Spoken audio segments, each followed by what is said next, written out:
편은 익었느냐? 아직 타작을 못했습니다. 선과 깨달음을 쭉 이어서 보고 들은 분은 금방 이해할 겁니다.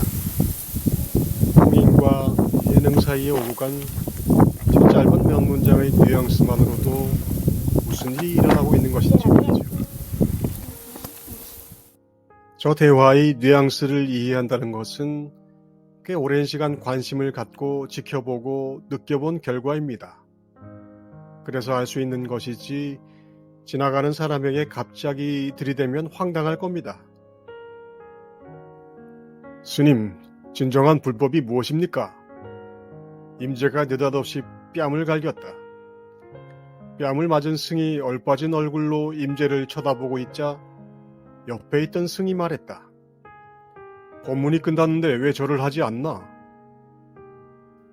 관용구가 아닌 이상 저런 상징적인 질문에 걸맞는 대답을 하려면 계속 관심을 가지고 집중을 해야 가능합니다.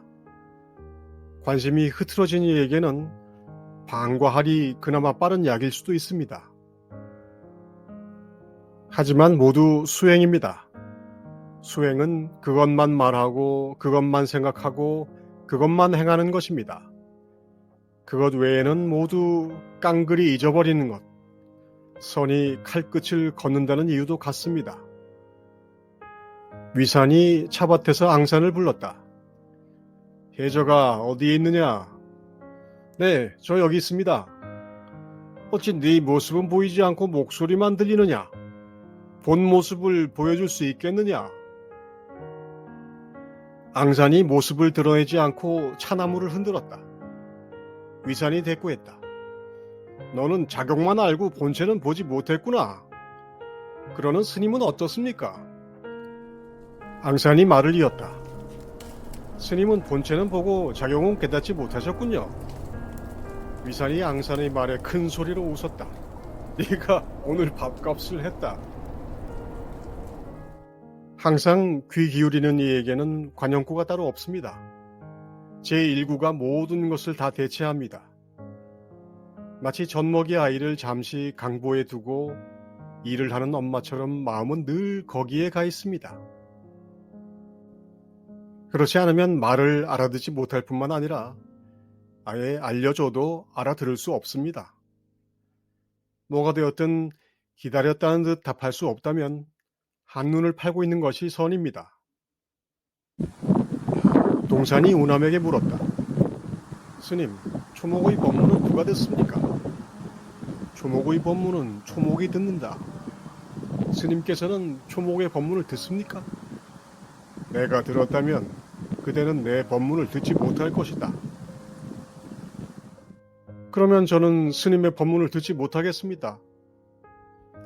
사람의 법문도 듣지 못하면서 어떻게 초목의 법문을 듣겠다는 것인가? 산천 초목이 말을 하는 이유는 사람이 그것을 듣기 때문입니다. 그런데 또한 사람이 그것을 들을 수 있는 이유는 사람이 사람의 말을 들을 수 있기 때문입니다. 그런데 사람이 자기의 말을 듣지 못하면 남의 말도 듣지 못합니다. 그런 사람은 사람의 말도 듣지 못하고 초목의 말도 듣지 못하며 오직 자기가 계속 말을 할 뿐입니다. 선객 하나가 절에 와서 스님들에게 문제를 냈다. 집에 작은 숫이 하나 있는데 떡을 찌면 3명이 먹기에는 부족하나 1000명이 넘으면 남으니 그 이유를 아시오? 아무도 대답을 하지 않자 멀찌감치 앉아있던 노승이 답했다. 자기 배만 채워본 이에게는 항상 음식이 모자라는 법이오. 그렇죠. 다투면 부족하고 사양하면 남습니다. 노승이 선객에게 되물었다. 그러면 세상에서 가장 큰 떡이 뭔 줄 아시오? 선객이 멈칫하며 대답하지 못하자 노승이 말했다. 입 안에 있는 떡이 옳시다. 자신이 들을 수 있고 자신이 먹을 수 있는 것이 아니라면 소용이 없는 것들일 뿐입니다. 늘 자기 말로 배가 부른 이는 사양할 수도 없지만 또한 먹을 수도 없습니다. 떡을 먹으려면 입 안에 넣어야 하고 입 안에 넣으려면 먹을 수 있어야 합니다. 경전을 읽는 것이 아니라 본인이 경전이 되어야 합니다. 화두를 푸는 것이 아니라 본인이 화두가 되어야 합니다. 누군가 물었다. 어떤 것이 부처입니까? 그대는 누구인가? 저는 아무아무나 합니다. 그대는 나를 아는가? 분명합니다. 백장이 불자를 세워 들고 말했다. 그대는 이 불자를 보는가? 봅니다.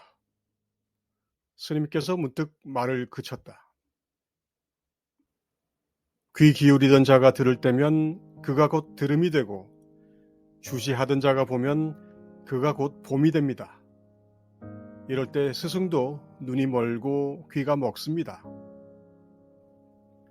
스승은 가르치는 사람이 아니라 가리키는 사람입니다. 가리킨 것을 직접 보는 사람에게는 더 이상 가리킴이 필요하지 않습니다. 스승도 함께 봅니다. 운문이 주장자를 잡고 한 스님에게 물었다. 이것이 무엇이냐? 주장자입니다. 지옥에 떨어져라. 스승은 가리키는 것을 안 보고 가르치는 것을 입에 무는 제자를 정확히 읽어냅니다. 가리키는 것을 끊이지 않는 주시로 지켜보니와 사방팔방으로 시선이 돌아다닌 이를 구분해냅니다. 선을 칼끝이라고도 하고 간절할 절자 하나면 족하다고도 합니다. 그것은 꾸준하고도 순수하면서 진지한 애정, 언제나 젖먹이가 자기 존재를 떠나지 않는 어머니의 마음입니다. 오늘 이전은 묻지 않겠다. 오늘 이유에 대해서 누가 말해보라. 대답이 없자 운문이 말했다. 항상 좋은 날이지.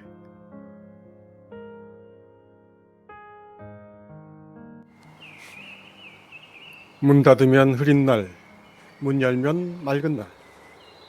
마음 열고 닫는 문 없으면 항상 좋은 날.